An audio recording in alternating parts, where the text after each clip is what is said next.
Chapter 1. What exactly is the TLC diet? This diet focuses mainly on modifying the increasing or already hyped levels of cholesterol. When the body contains an excessive level of cholesterol, over time it weakens the heart and causes several fatal conditions, like a sudden heart attack and stroke, among other serious cardiovascular conditions. It is highly recommended to take charge of your body and health before it worsens beyond repair.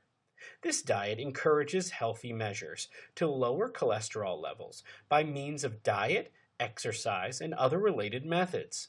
It also brings successful weight loss in its wake.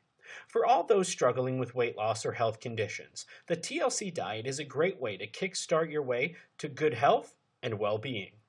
The Therapeutic Lifestyle Changes Diet was initially coined by the National Heart, Lung, and Blood Institute in the year 2001. Due to its beneficial nature, the diet has also been approved and encouraged by the American Heart Association.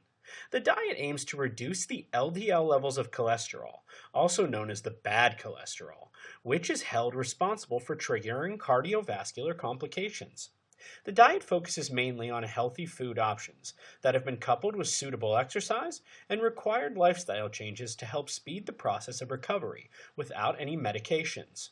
It not just keeps the LDL levels in control, but also works towards providing the body the right level of HDL, or the good healthy cholesterol, that is required by the body for proper functioning, induced growth, and development. Although the diet does bring about some weight loss in its process, the goal is improved health by controlling cholesterol more than focusing solely on losing weight. Well, that's a quick overview of what the TLC diet is. Over the next few chapters, we will cover exactly what cholesterol is, the benefits of starting a TLC diet program, and what foods you need to include in your everyday diet.